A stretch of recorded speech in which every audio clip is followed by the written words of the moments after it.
예전에는 이게 되게 단점이라고 생각했어요. 커피가 매번 다르다. 근데 저는 지금은 그게 오히려 커피의 매력이라고 생각해요. 저는 오피스 상권으로 가고 싶었어요. 세 곳 매장이 다 오피스 상권에 있어요. 특별한 날 특별하게 먹는 커피가 아닌 그냥 일상 속에서 항상 마실 수 있는 스페셜티 커피가 되고 싶었어요. 펠트커피에서 일하고 있는 송대웅이라고 합니다.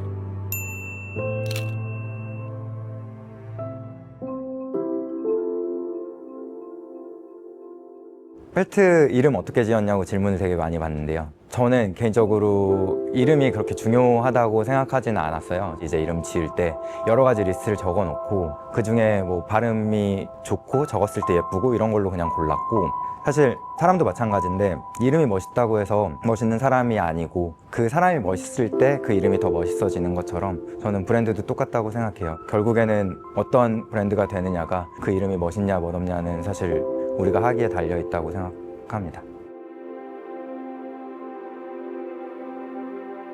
제가 한국에서는 패션 디자인 전공했고 런던에는 이제 순수미술을 하고 싶어가지고 이제 그때 전공을 바꾸고 싶어서 런던으로 이제 가게 됐고, 그 당시에 한국에 이제 스페셜티 커피가 막 시작할 무렵이었고 런던에서는 이미 그때 되게 잘 스페셜티 커피 문화가 어느 정도 정착을 한 시기였어요. 그 2009년 정도였고, 그때 뭐 런던에서 스퀘어마일이 되게 제일 유명했었고, 그래서 런던 처음 가서 스퀘어마일 찾아가 봤어요.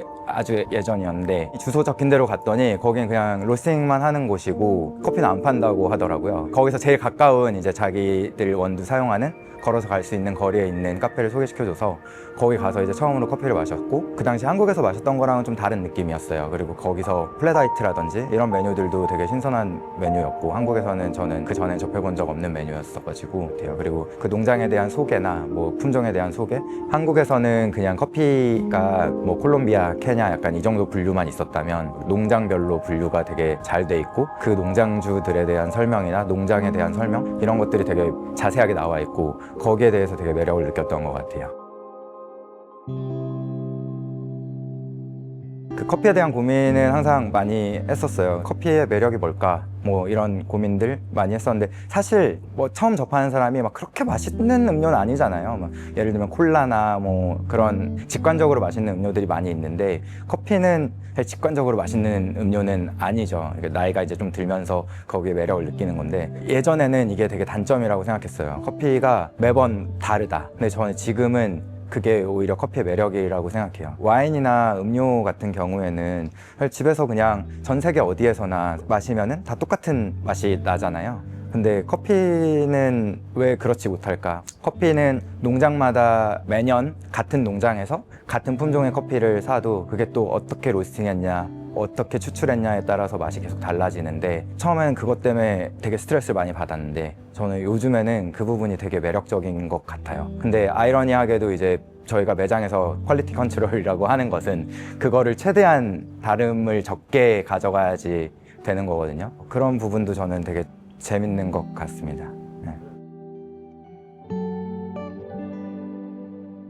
바리스타로 일한다는 게 사실 커피를 만드는 일보다 그 장소에 매일 정해진 시간에 나가서 이제 매일 손님들을 기다리고 그 다음에 커피를 내리는 시간보다는 커피를 한 잔 내리고 나서 다시 다음 커피를 내리도록 또 준비하는 시간, 이런 시간이 생각보다 많이 필요하고, 한 1, 2년이 아니라 내 남은 꽤 많은 10년, 20년을 그런 시간을 보내야 하는데 할 수 있을까 싶은 생각이 들었어요. 물론 그거를 좋아하시는 분들도 많이 있을 텐데 저는 그거를 못하는 사람인 것 같더라고요. 그래서 그럼 저는 이제 로스팅을 하자 라는 생각으로 처음에 시작을 했었고, 그냥 정말 한 10평도 안 되는 공간에 로스터기와 이제 생두 한 포대 놓고 이렇게 시작을 했는데, 우리 커피를 좀 맛보여줄 수 있는 공간이 있었으면 좋겠다라는 생각으로 사실 처음에 이제 기획을 했던 공간이었기 때문에 간판도 설치하지 않았고, 보통 간판이라는 것의 역할이 멀리서 보고 사람들이 저기 커피가 있네? 하고 이제 들어오는 역할이라고 생각하는데,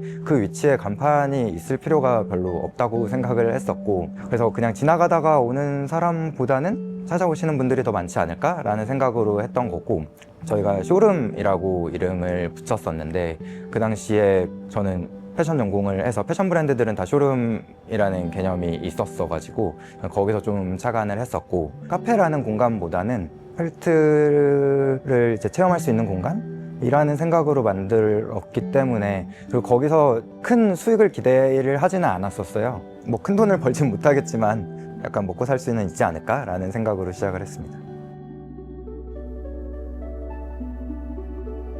저희가 쇼룸으로 이제 기획을 하다 보니, 그리고 저희가 그때 돈이 아예 없다시피 했어요. 그래서 처음에 보증금, 계약금이랑 보증금을 내고, 그다음에 공사도 이제 다 직접 했고, 돈이 없어서 어쩔 수 없이 미니멀하게 갔던 것도 있는 것 같아요. 간판도 안 달고, 철거할 때 이제 음파 피아노라는 간판은 그대로 남겨놓고, 그 전에 피아노 학원이었던 자리여서 그냥 그게 그 자리에 예쁘게 남아 있었기 때문에 그냥 그대로 두고 싶었어요. 뭐 한 1,200만 원 모이면은 냉난방기 달고, 1,200만 원 모이면은 전기 공사하고, 이런 식으로 해서 만들어진 공간이었고, 이제 에스프레소 머신이랑 그라인더만 놓고 싶은데 제가 생각했던 것보다 더 필요한 게 많이 있더라고요. 온수기도 위에 올라가야 되고. 근데 온수기 올려놓고 보니까 너무 안 예뻐서 이거 아닌 것 같다 해서, 정말 불편하지만 밑에 내려놓고 최악의 동선이지만 할 수 있다고 생각했던 게, 손님이 그렇게 많을까? 라는 생각이 있었기 때문에 가능했던 것 같아요. 그랬는데 예상외로 너무 많이 찾아주셔가지고, 매장에서도 저희가 생각했던 것보다 더 많은 매출이 나왔었고, 원두 납품이나 도매 쪽으로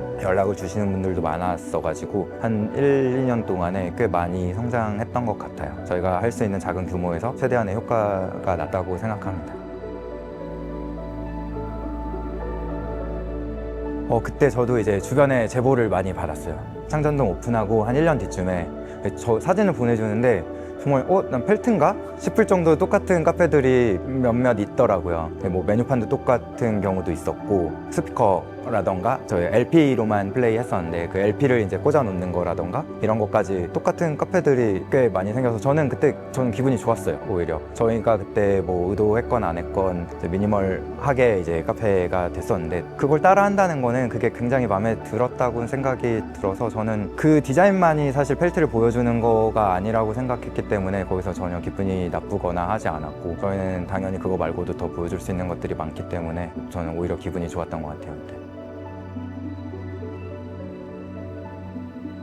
처음에 이제 만들었던 창전동 매장은 이제 쇼룸이었기 때문에 사실 어디에 있어도 이제 뭐 상관이 없었던 매장이라고 생각하고, 지금 3곳 매장이 다 오피스 상권에 있어요. 광화문에 이제 2곳과 판교에 한 곳이 다 오피스 상권에 있고, 저는 오피스 상권으로 가고 싶었어요. 뭐 스페셜티 커피가 처음에만 하더라도 뭐 홍대, 상수, 성수 이런 곳에 특별한 날, 뭐 쉬는 날 내가 그 특별한 카페에 찾아가서 마시는 커피였다면, 저는 그냥 일상에서 아침에 출근길에 스페셜티 커피를 마실 수 있고, 점심 때 직장 동료들과 점심을 먹고 나서 커피를 마실 수 있는, 특별한 날 특별하게 먹는 커피가 아닌 그냥 일상 속에서 항상 마실 수 있는 스페셜티 커피가 되고 싶었어요. 그래서 오피스 상권이 저는 맞겠다라는 생각을 했고, 지금까지 있는 매장들은 다 오피스 상권에 있습니다. 장단점이 있는 것 같아요. 일단 오피스 상권이 사실 임대료가 좀 비싼 편이긴 한데, 저희 다행히 이제 다 좋은 조건으로 제안을 해주셔가지고 다 들어오게 됐었고, 일단 좋은 점은 몰리는 시간이 이제 있으니까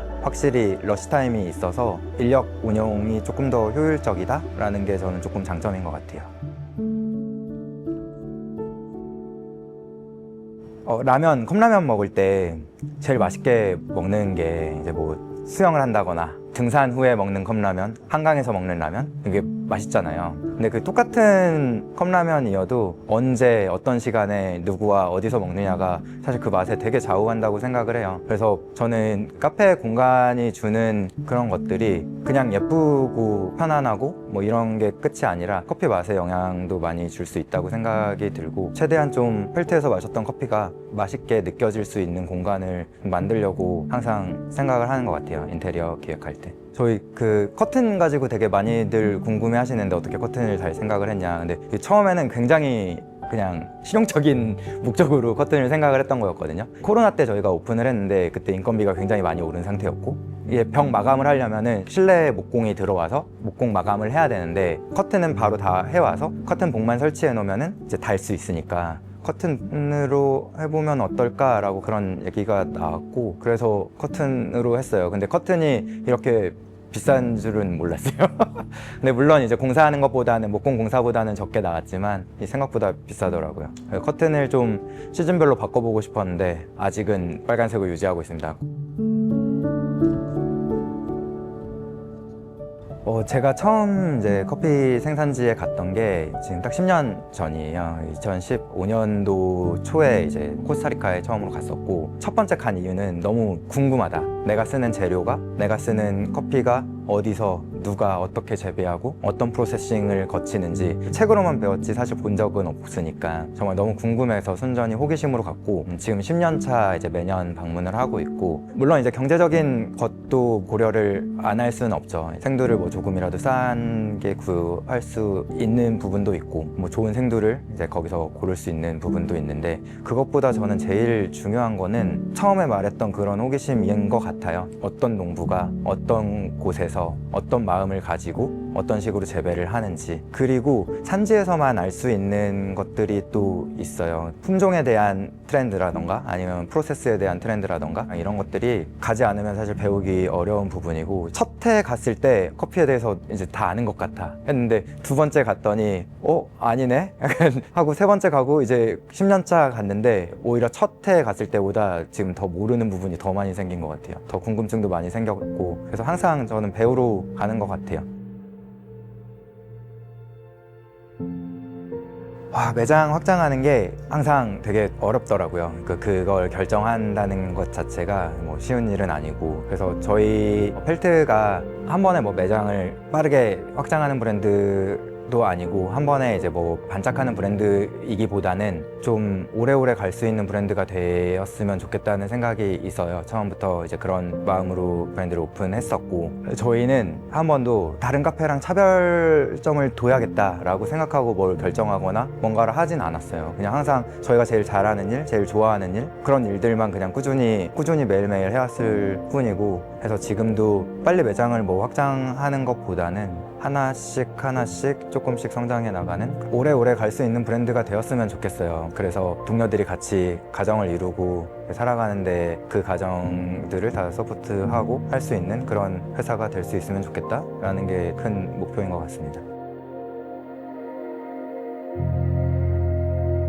편하게 올 수 있는 공간이 되었으면 좋겠고, 가족들이랑 뭐 아니면 연인이랑 직장 동료들이랑 같이 와서 추억을 많이 만들 수 있는 공간이 되었으면 좋겠어요. 뭐 10년 전에 펠트에서 뭐 누구랑 커피를 마셨었지 하는 커피 맛이 뭐 정말 최고 인생 커피가 아니더라도 그냥 그런 추억을 만들 수 있는 공간이 되었으면 좋겠다. 누군가에게 펠트에서의 추억이 있었으면 좋겠다. 그런 공간이 되고 싶습니다.